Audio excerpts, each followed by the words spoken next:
कोई बदनाम मत करो।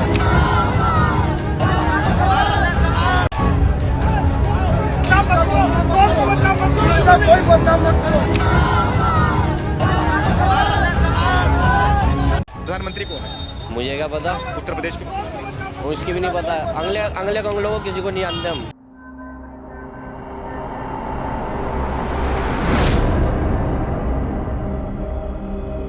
हेलो नमस्कार सत श्री अकाल अस्सलाम वालेकुम। कैसे हैं जनाब? पहले तो छोटी छोटी मजेदार खबरें। एक तो साहब बिहार के किशनगंज में दे लाठी दे डंडा, दे लाठी दे डंडा। नहीं भाई, कोई बलबा तो हुआ लेकिन कोई हिंदू मुसलमान नहीं हुआ, भाई भाई आपस में भिड़ गए।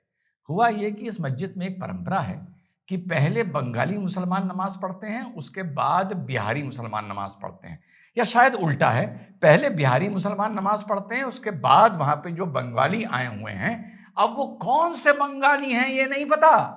वो कौन से बंगाली हैं ये एक बहुत बड़ा प्रश्न चिन्ह है, समझ जाइएगा। वो लोग नमाज पढ़ते हैं। तो साहब इस बार बिहारी मुसलमानों ने शायद थोड़ी लंबी नमाज पढ़ दी, तो बाहर से भाई ने पथराव कर दिया तेरी ऐसी की तैसी। और फिर भाई लोग भी लाठी डंडा लेके निकल आए और ये लोग भी लाठी डंडा लेके आए, तो बड़ा सर फटौवल हुआ है, बड़ा बवाल हुआ है किशनगंज। नंबर 1। नंबर 2, मैंने आप लोगों को अब्दुल भाई का एक इंटरव्यू दिखाया था, याद है ना? ऐसे ही मेरी हंसी, मेरी मजाक, मेरा गुस्सा, वो सब अपनी जगह है। सत्य, तर्क और लॉजिक, मेरी सारी हंसी, सारा मजाक, सारा गुस्सा उसके साथ चलती रहती है। तो मैंने जो आपको अब्दुल भाई का इंटरव्यू दिखाया था, उसमें एक लाइन मैंने बोली थी, सुनिए। ये बुराई कहाँ है? हमको बुराई कहाँ है? बोलो। अब्दुल भाई, आपने एक स्कीम के बारे में सुना होगा जो कल ही शुरू हुई है, ईद के दिन सौगात मोदी के नाम से। इसमें ईद की जो ज़रूरी चीज़ें होती हैं, जैसे दाल चावल हो गया, तेल हो गया, चीनी हो गई, सिमई हो गई, ड्राई फ्रूट हो गए, ये मोदी जी की तरफ से लाखों मुस्लिम परिवारों को ये सौगात की तरह या ईदी की तरह ये सब मुसलमान परिवारों को, गरीब मुसलमान परिवारों को दिया जा रहा है। इसके बारे में अब्दुल भाई आपको क्या लगता है और क्या आपके ख्याल? तो दिया करें वो थोड़ी दे रहे हैं। देखिए, कायनात में जो भी चीज है वो अल्लाह की है, और अल्लाह हमारा है और हम अल्लाह के हैं। तो जो भी चीज कोई हमें देता है तो वो हमारी ही अमानत होती है, जो अल्लाह ताला ने हमारे लिए भिजवाई होती है। क्या है मोदी, क्या है? क्या देगा वो? हम जो दे रहा है वो हमारा है, बात खत्म। बोली थी ना। और देखिए, अभी एक साहब ने मुझे सुबह सुबह ये एक बाइट भेजी सौगात मोदी का, जो क्या रिएक्शन धरातल से सुनने को मिल रहा है, सुनिए। प्रधानमंत्री कौन है? मुझे क्या पता, उत्तर प्रदेश के मुख्यमंत्री। वो इसकी भी नहीं पता। अगले कंगलों को किसी को नहीं जानते हम। कंगले नहीं लेंगे। क्यों लेंगे? हम अल्लाह से लेंगे भाई। जो सरकार आप लोग को दे रही है, घर दे रही है, शौचालय दे रही है, सिलेंडर दे रही है, राशन दे रही है, ये सब कुछ नहीं दे रही। अरे हमें कुछ मत दो। ये इनका तो वो हाल होने वाला है। मोदी भी कटार पे, अभी बुढ़ापा भी आ रहा है, उसको कब क्या पता कब मर जाए। राशन वगैरह मिलता है आपको? हाँ, मिलता है राशन। तो राशन तो ले लेते हैं आप लोग, क्यों नहीं ये साथियों, सुना आपने? अब आप देखिए अब्दुल भाई का इंटरव्यू, और सड़क पर जो बात बोली गई वो कितनी रेलेवेंट है, कितनी एक दूसरे के ऊपर ओवरलैप करती है। तो दूसरी बात तो मजेदार ये हो गई। अब तीसरी बार मुरादाबाद का जो वीडियो सामने आया है, तो दो नीतियों पर बात करूंगा। मुरादाबाद का जो वीडियो सामने आया है वो ये आया कि जब वहां पर जामा मस्जिद में नमाजियों को रोका गया, बैरिकेड लगाए गए, तो वहां पर बाहर ये हालात पैदा हो गए। कल भी मैंने आपको यही हालात बताए थे, लेकिन कल भी मैंने बताया था बवाल हुआ, नोकझोंक हुई, पत्थरबाजी नहीं हुई। तो फाइनली जो खबर आई है कि हाँ, वहां पत्थरबाजी नहीं हुई। अगर पत्थरबाजी नहीं होगी, मैं क्यों बोलूंगा पत्थरबाजी हुई? मुझे किसी को टारगेट नहीं करना है, मुझे सत्य बोलना है। तो वहां जामा मस्जिद के बाहर ये सीन क्रिएट हुआ। 20,000 आदमी अंदर था, 10,000 आदमी बाहर था, पुलिस जिसको रोक रही थी सड़क पे नमाज पढ़ने के लिए। जो ये डायरेक्शन है कि सड़क पर नमाज नहीं पढ़ी जाएगी, इसके पीछे का सार क्या है? इसके पीछे का सार यह है कि किसी को इनकन्वीनियंस ना हो और सड़क पे आवाजाही जो आने जाने वाले लोग हैं वो परेशान ना हो। यही है ना, और तो कोई नहीं है। नमाज से तो किसी को प्रॉब्लम नहीं है। अब आप ये बताइए कि जो सड़क के जामा मस्जिद के बाहर ये आप सीन देख रहे हैं, तो रास्ता तो ये ऑटोमेटिकली रुक गया यार। इसका मतलब जो आपका विजन था या आपका जो मिशन था, जो आपकी सोच थी, वो तो फेल हो गई। रास्ता तो ये रुका है। यहां से कौन गाड़ी निकल जाएगी, कोई परिवार निकल जाएगा, कोई हस्बैंड वाइफ मोटरसाइकिल पे बैठ के निकल जाएंगे? नहीं निकल जाएंगे। दो पॉलिसियों की बात करूंगा। एक जगह नारेबाजी हुई, जुलूस निकाला गया, फिलिस्तीन जिंदाबाद के नारे लगाए गए, काफी लोगों पे मुकदमा लिखा गया है। एक बात पहले से बोलता आया हूं, पाकिस्तान जिंदाबाद या फिलिस्तीन जिंदाबाद को लेकर, वैसे जिंदाबाद करना चाहते हैं, हमास जिंदाबाद, लेकिन कर नहीं पा रहे हैं, हमारे फिलिस्तीन जिंदाबाद हो रही है। लेकिन इसमें एक नेशनल पॉलिसी होनी चाहिए कि गरीब आदमी, गरीब मुसलमान करे या मंच पे बैठा कोई भी आदमी करे, कोई भी मुसलमान करे या कोई करे, पर सब पे मुकदमा होना चाहिए। इतने दिन से देख रहा हूं, 15-16 महीने हो गए, मुसलमानों के नेता जब फिलिस्तीन जिंदाबाद करते हैं तो मजाल नहीं कि उनके गिरेबान पे हाथ डाल दे।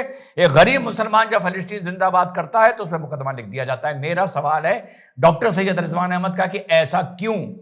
आप उस पर मुकदमा ना लिख के, उस पर मुकदमा लिख के आप अपने ही संविधान का घोर उल्लंघन कर रहे हैं। तो इस पर एक नेशनल पॉलिसी होनी चाहिए। भले ये मैटर लॉ एंड ऑर्डर पर आता है, लेकिन एनआईए की तरह या यूएपीए की तरह इस पर एक नेशनल पॉलिसी होनी चाहिए जिसके सब लपेटे में आनी चाहिए, पहली चीज।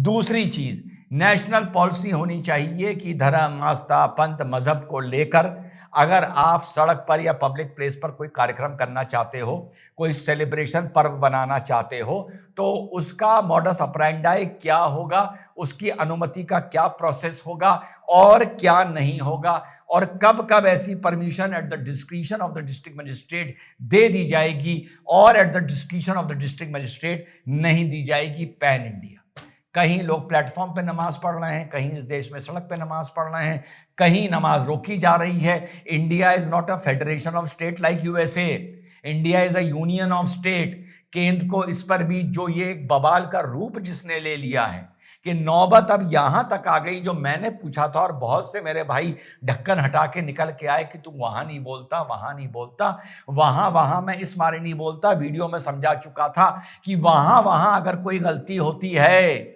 अगर कांवड़िए कोई गलती करते हैं तो वहीं से उनके खिलाफ बोलने के लिए लोग खड़े हो जाते हैं। जो हमारे यहां जो एरिया मिसिंग है, 0 है, तो जिस दिन हमारे यहां से 4% से गलती होगी और 96% हमारे ही उनके खिलाफ बोलने लगेंगे, तो तुम पर उंगली उठाने वाला कोई नहीं होगा। नरेटिव भी कोई बनाना चाहेगा तो नहीं बन पाएगा। फर्क यह है कि 5% अगर बवाल करते हैं, 95 में कम से कम 50% तो चुप हो जाते हैं और बाकी 45% उनका समर्थन करने लगते हैं अपनी जुबान से। इस मारे नरेटिव सेट होता है। तो देश में एक नेशनल पॉलिसी होनी चाहिए। आप लोगों को बता दूं, अगर हमें सड़क रोक के कोई भी धर्म, आस्था, मजहब, पंथ का काम करना होता है, हम लोगों को उसकी परमिशन लेनी पड़ती है। ये पैन इंडिया रूल है। अगर मुसलमान को भी मिलादुन नबी में सड़क रोक के, कहीं हाफ सड़क रोक के कोई मिलाद करना है, बड़ा जलसा करना है, उसकी भी परमिशन ली जाती है और मुसलमान लेता है। एक रिवायत बन गई इस देश में कि जुमे की नमाज अगर सड़क पर बिखर कर बाहर आएगी तो उसकी परमिशन नहीं ली जाएगी। और वो वही एक समस्या, एक रिवायत, एक तुष्टीकरण, एक समस्या अब नासूर बनती जा रही है। और नासूर ऐसी बन गई है कि ईद के दिन भी सड़क पर नेशनल हॉलिडे है, बैरिकेडिंग लगाकर under security, under law and order, under condition permission दे दी जाए, तो वो परमिशन भी मिलनी बंद हो गई है। तो भारत में एक जगह ईद की परमिशन नहीं मिल रही है और एक जगह बिना परमिशन के आप जुमे में सड़क पे नमाज पढ़ सकते हैं। ये पूरे भारत की एक यूनाइटेड पिक्चर को, एक अच्छी तस्वीर को पेश नहीं करता है और ये सिर्फ कंफ्यूजन को जन्म देता है। तो जिस तरह बाकी चीजों में है, इस देश में एक स्टैंडिंग एक डायरेक्शन आना चाहिए कि भाई आपको जुमे की नमाज सड़क पर पढ़ने की इजाजत नहीं मिलेगी। मुसलमानों को एजुकेट करिए, आलिम मौलाना को एजुकेट करिए कि एक नमाज 12:15 बजे रखें, एक दूसरी नमाज 1:30 बजे रखें। यह भी नहीं कि अंदर 2000 आदमी है, बाहर सड़क पे 2000 आदमी खड़े हैं, तो फायदा क्या हुआ ये कानून बनाने का? क्योंकि वो रास्ता तो ऑलरेडी रुक गया। अब वो खड़े हैं या नमाज पढ़े, वहां से तो लोग निकल नहीं रहे ना, और फ्राइडे को कोई हॉलीडे भी नहीं होता है, तो कन्वीनियंस ट्रैफिक प्रॉब्लम में ज्यादा होती है। तो मस्जिदों में एजुकेट करिए मौलानाओं को, जहां जहां ये प्रॉब्लम है, कि एक नमाज 12:15 12:30 बजे रखिए और एक नमाज 1:30 बजे रखिए या 2 बजे रखिए। एक नमाजी आके जब चप्पल पहन के चले जाएं, जब रास्ता ना रुके, बीच में एक गैप हो आधे घंटे का, उसके बाद नए नमाजी आए।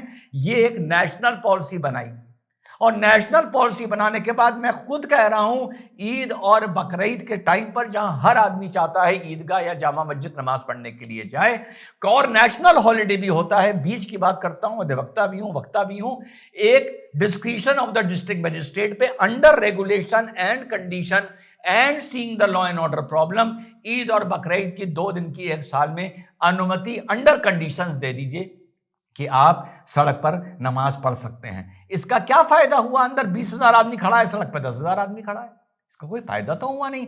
प्रैक्टिकल तो वो सड़क रुकी गई, लेकिन इधर जुमे की जो चीज है, इसको पैन इंडिया रोक दीजिए। जिस दिन आप जुमे की ये चीज पैन इंडिया रोक देंगे, मुसलमानों को समझा के, डरा के, धमका के, आप जैसे भी चाहो रोक देंगे, तो उस दिन मुसलमानों को आराम से ईद और बकरीद की under conditions, discretion of the district magistrate, Eidgah के बाहर अगर भीड़ ज्यादा हो गई या जामा मस्जिद के बाहर नमाज पढ़ने की परमिशन मिल जाएगी। और मुझे यकीन है कि इस पे कट्टरवादी से कट्टरवादी हिंदू भी ऑब्जेक्शन नहीं करेगा। कल भी बताया था, आज भी बताया है, जो जुमे के इनकन्वीनियंस हैं, जो जुमे के वीडियो वायरल होते हैं, जो सड़कों पे नमाज पढ़ने के वीडियो वायरल होते हैं, railway station, railway train, airplane तक में नमाज पढ़ने के वीडियो वायरल होते हैं, उसका ये नतीजा है कि मुसलमान को आज इस देश में ईद और बकरीद की नमाज पढ़ने के लिए भी जद्दोजहद करनी पड़ रही है, जामा मस्जिद के अंदर या जामा मस्जिद के बाहर। तो both should be national policies. Number 1, जुमे की परमिशन पूरे भारत में सड़क पे नमाज पढ़ने की नहीं मिलनी चाहिए। इसके अलावा मिलाद की अगर मुसलमान परमिशन चाह रहा है, जैसे बाकी की को मिलती है, मुसलमान को भी मिल जाए under the direction of the report of the police. और ईद और बकरीद की हर पंथ को, हर मजहब को 1-2 दिन इस तरह सड़क को घेरना, जुलूस करना, ये करना, उसकी परमिशनें मिलती हैं, तो भैया मुसलमान को भी मिल जाए, लेकिन पूरे साल में 2 बार, 52 टाइम्स नहीं। और 52 टाइम्स के लिए मुसलमानों को खुद अपने आप को एजुकेट करना चाहिए। और दूसरा, फिलिस्तीन जिंदाबाद या पाकिस्तान जिंदाबाद पर देश में एक पैन इंडिया पॉलिसी बननी चाहिए। ये नहीं मंच पे खड़ा नेता, जो भले विधानसभा में हो या लोकसभा में हो या नेता हो, वो फिलिस्तीन जिंदाबाद बोल रहा है तो कोई बात नहीं, सड़क पे चलता हुआ मुसलमान फिलिस्तीन जिंदाबाद बोल रहा है तो आप उस पर मुकदमा लिख रहे हैं। मेरे हिसाब से ये गलत है। जय हिंद, वंदे मातरम, खुदा हाफिज़।